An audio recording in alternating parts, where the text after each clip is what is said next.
अस्सलाम वालेकुम, welcome to the session. मैं डॉक्टर ज़हीर खालिद। काफ रीडिंग के ऊपर हम बात करने जा रहे हैं बच्चे पालने का तरीका। पहले जो बच्चे थे उन पे हमने डिटेल्ड बात की है कि बच्चों को कैसे रियर करना है। सबसे पहला जो स्टेप है वो है बोला पिलाने का। हमने बच्चों को बोला किस तरह से पिलाना है और क्यों पिलाना ज़रूरी है, इस पे वीडियोस थी। दूसरा आया कि हमने र्यूमन की डेवलपमेंट कैसे करवानी है, बच्चे के पेट को लटकने से कैसे बचाना है। तो ये आप दो ग्रुप देख रहे हैं, इस पे हम वीडियो बना चुके हैं कि कैसे हमने पेट को लटकने से बचाना, और ये मैं प्रैक्टिकली अभी आपको बताऊंगा। ये दो ग्रुप बने हुए हैं। जो उस साइड पे बच्चे हैं, ये वो बच्चे हैं जिनकी एज अभी 4 माह से कम है। दूसरे पोर्शन में ये वाले बच्चे, ये 4 माह से कम एज के बच्चे हैं। तो इनकी हमने वीनिंग करवा दी हुई है। वीनिंग करवाने के बाद भी, वीनिंग हम कहते हैं दूध छड़वा दिया हुआ है, माँ का दूध बंद कर दिया हुआ है। दूध छड़वाने के बाद भी इनको पोर्शन में रखा हुआ है, वहाँ इन्हें तूड़ी और वंडा देते हैं। लूसन का है अवेलेबल नहीं, तो सेकंड ऑप्शन होता है तूड़ी का। तूड़ी और काफ स्टार्टर दे रहे हैं। 4 माह तक बच्चे तूड़ी और काफ स्टार्टर पे रहते हैं। 4 माह के बाद उन बच्चों को हम शिफ्ट कर देते हैं दूसरे पेन में। जैसे ये देख रहे हैं आप, इन सब की एज 4 माह से ऊपर है। तो यहाँ आते ही उनको साइलेज और वंडा स्टार्ट करवा दिया जाता है। साइलेज और वंडा स्टार्ट करवाने के बाद आप इनकी ग्रोथ दे सकते हैं। जितनी देर ये तूड़ी और काफ स्टार्टर पे रहने हैं, इनकी जो ग्रोथ है वो तो इतनी ठीक होती है, कोई बहुत तेज़ नहीं होती, लेकिन इनका जो मैदा है वो डेवलप हो जाता है। उसके बाद जो ही ये साइलेज पे आते हैं, इनकी ग्रोथ डबल हो जाती है। जैसे कि ये बच्ची आप देख रहे हैं, इसकी इस वक्त जो एज है ये तकरीबन 5 माह के करीब, और इसका जो वेट है वो 190 kg हो चुका है इस बच्ची का जी।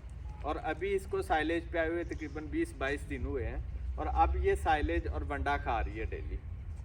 अब यहाँ पे भी एक बड़ी अहम चीज़ है कि काफ मैनेजमेंट का तो सारा हम डिस्कस कर चुके हैं, लेकिन इस ग्रुप की मैनेजमेंट जब हमने तूड़ी और वंडा स्टॉप करवा दी है, उसके बाद हमने क्या करना है, साइलेज पे आते हैं, साथ हम वंडा देना शुरू कर देते हैं। मिसकंसेप्शन क्या है, गलती कहाँ पे करते हैं, हम सोचते हैं कि बच्चों को मोटा करना है, इन्हें गोश्त वाला फैटनिंग वाला वंडा दें। गोश्त वाला वंडा बिल्कुल ना दें। इनको आप या तो काफ स्टार्टर दें, अगर काफ स्टार्टर नहीं देना तो वो वंडा दें जिसकी प्रोटीन हाई है। इंसानों में हम ह्यूमन बेबीज़ के लिए ये कहते हैं कि जी बच्चे को 2 अंडे रोज़ खाने चाहिए। क्यों? उसे प्रोटीन की ज़रूरत है, उसने अपनी हाइट बढ़ानी है, अपना वेट बढ़ाना है, उसने अपना जो स्ट्रक्चर है उसको बड़ा करना है। सेम जानवरों के बच्चों के साथ भी है कि इन्हें भी प्रोटीन चाहिए होती है, और वो प्रोटीन हमने इन्हें वंडे से देनी है। सो जब आप इस ग्रुप में साइलेज के ऊपर बच्चे लेके आते हैं तो उनको गोश्त वाला वंडा कभी भी ना दें, बल्कि उनको हाई प्रोटीन वाला वंडा दें, ताकि उनकी ग्रोथ ही ना हो बल्कि उनकी हाइट लेंथ वो भी बेहतर हो। एक तो इसका ये फ़ायदा होगा, दूसरा ये कि अगर आप गोश्त वाला वंडा देते हैं तो इनकी हाइट नहीं बढ़ेगी, बस ये मोटी होना शुरू हो जाएंगी। और उसका मसला ये आएगा, चूँकि ये फीमेल्स हैं, मादी जानवर हैं, कल को इनको प्रेग्नेंट भी करना है, तो उसका मसला ये आएगा कि हम इनको जब प्रेग्नेंट करेंगे तो वो जो गोश्त वाला वंडा है वो इनकी रहम के गिर्द चर्बी बना देगा। ये इतनी जल्दी प्रेग्नेंट नहीं होंगी, जानवर बार बार रिपीट करेंगे। सो आपको इस चीज़ को देखना है कि आपने सिर्फ इनकी ग्रोथ ही नहीं करवानी, बल्कि आपका टारगेट होना है कि हमने इनको 8-10 माह की एज पे, जब ये 370-380 kg के 400 kg के करीब पहुंच चुके हैं, हमने इनको सीमन रखवाना और पहले सीमन पे प्रेग्नेंट करवाना है। तो ये चीज़ें हैं जो ज़रूरी हैं, इसलिए कभी भी गोश्त वाला वंडा ना दें और इस तरह से इनको मैनेज करें।